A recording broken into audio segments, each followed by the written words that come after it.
Hi, good morning. I'm Chantal. I'm from MEC, which is a global media agency, and it's part of the WPP network, like Ogilvy.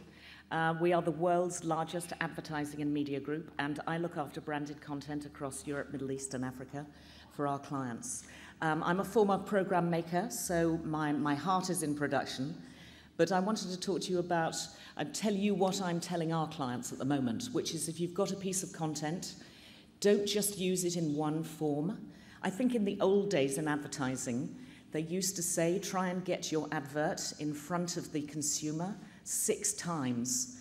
And what I say about content is try and get your content to the consumer in 6 different ways, because that way it becomes more taken on board by the consumer.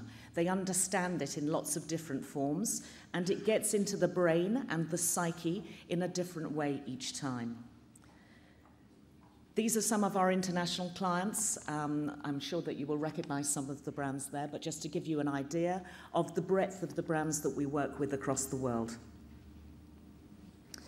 So the idea, obviously, is the most important thing.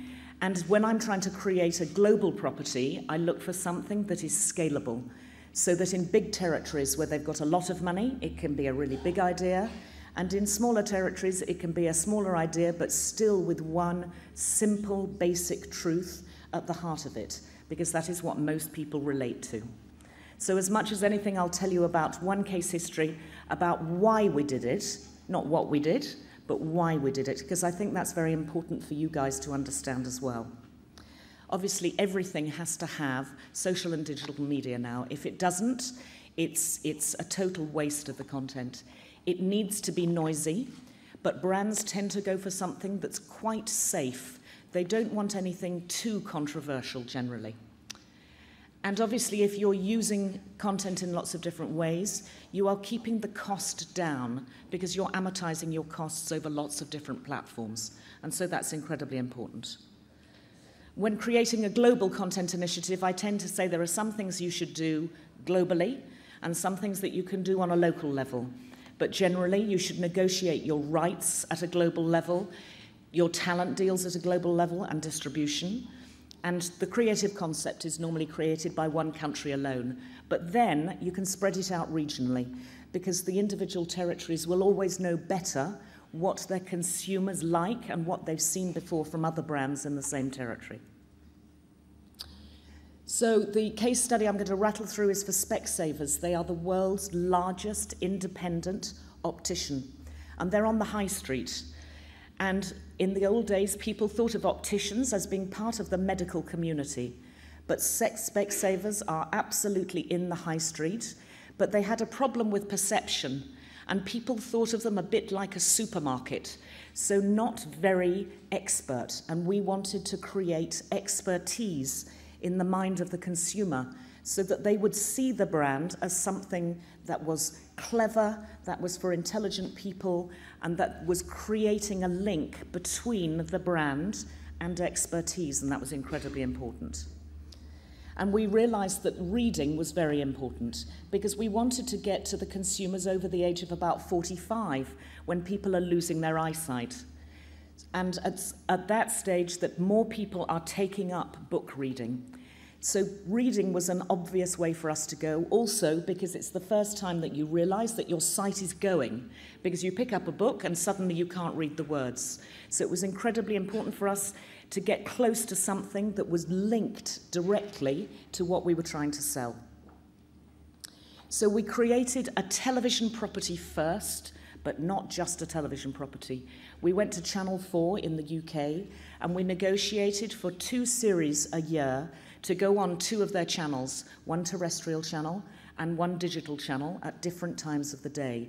But we identified the audiences where there would be intelligent people over the age of 45, and that was incredibly important. And we made sure that it was multi-platform. So we had publishing support, all the books. We chose 10 books in each series, and all of those books had a page of advertising in the back, and they had stickers on the front of the book. And we sold 1.5 million books a year. So they had one page of advertising inside and a sticker on the front. The retail, the shops helped us promote the books as well, and the book club on television. We had lots of publicity and obviously lots of online. We were also in libraries all over the UK. 2,500 libraries were involved in the book club campaign, and they created book clubs themselves. So we had real book clubs as well as virtual book clubs. And the books, if the publishers wanted to advertise their books, they were also obliged to use the sticker, which again promoted the brand and promoted the TV series. So we were trying to create an holistic approach to marketing the brand. Social media became more and more important. We created this 3 years ago, and it's now been on television for 3 years. So it has a long life. But social media has become more and more important. So now we have the presenters tweeting about the program, and we have a big Facebook community that swap information about the books, about what people are saying on television, and following it both online and on TV. And all the retailers were involved. So we had Amazon, who sold all the books. We also, where we sold the books online, we were able to take a percentage of the profits of the books. So there was direct revenue coming back for the brand as well, which was incredibly important to them. And online support, the channels gave us a lot of online support. So each week we were able to choose particular clips from the program, show those again to the audience. Those then spread wider and wider and wider onto lots of different websites across the communities that we most wanted to get our message across to. And this is one thing that, most importantly in the media, we always say that we try to look for earned media, earned value. So the value in a property that the audience can bring to us or that other people can bring to us. And in the first year alone, we generated £1 million worth of publicity. And that was incredibly important for the brand because that helped promote it further. And they were seen in lots of different magazines and newspapers, especially the upmarket newspapers and magazines. And that's really what I wanted to share with you today. And if you have any wonderful projects, do bring them to MEC. Thank you very much. Can I ask you a couple of questions? Are there any questions from the audience? We're talking about the people who have all the money now. Is there someone? Anyone? Oh, over there, yes. Yeah, what's your question?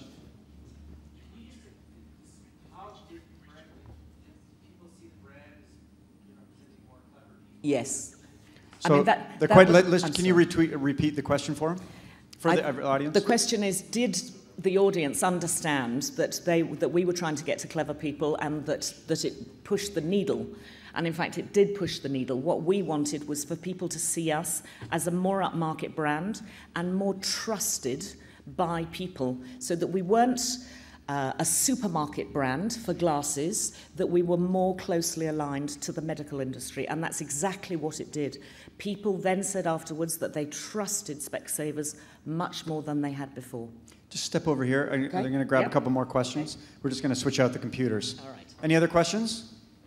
Yes, at the back there. Who funded what?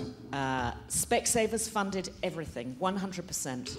So they own the programs, they owned all the collateral, absolutely everything. So those programs, in fact, can have a second shelf life on other territories if necessary. We haven't sold them internationally, but we could.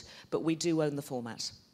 So let me ask you another question that I asked the previous advertising company. What do you think SpecSavers learned from working on this, right? Because when an advertiser comes in and they have a big budget, like a massive budget, they want a lot. Not massive. It wasn't massive. Okay, a mini massive budget. Mini massive. What are we talking? $1 million? Well, $500,000? More than half a million. A little bit more. Okay, great. Okay. And these are pounds, right? Yeah. Wow. So that's like more than $1 million. Yeah. But I mean, basically, the TV show cost what a regular television program costs in daytime on Channel 4 television. So it was the same sort of tariff that any producer would be making to.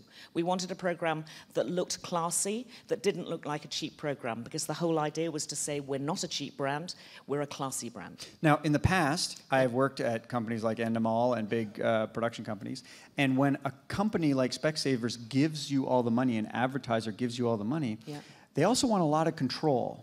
How do you determine, because you really want the creative people to make a great TV program, right? And if those people aren't able to do that because, you know, the head of SpecSavers comes in and says, you know what, I don't like the way the glasses are positioned on the face. Is there a way we could change that, right? Can we wipe those out? So how do you mitigate that? Well, I think what SpecSavers wanted was right at the beginning. They wanted a lot of input, and particularly with television projects, you have to have the input at the beginning. You can't keep doing it all the way along. What do you mean by input at the beginning? They wrote the scripts themselves? No, they wanted to be able to say what the look of the show was like, what the tone of the program was like, what type of presenters were used, what age group the presenters were, whether they wore glasses. And in fact, one of the presenters was one of their brand ambassadors, who was a TV presenter on Channel 4, who has a range of glasses, spectacles in SpecSavers.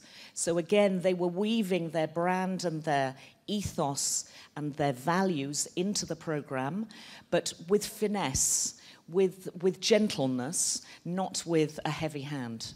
Last question. What did you learn from the process? What did you take away that was something you hadn't anticipated? What I learned that I could work 15 hours a day without cracking up, just.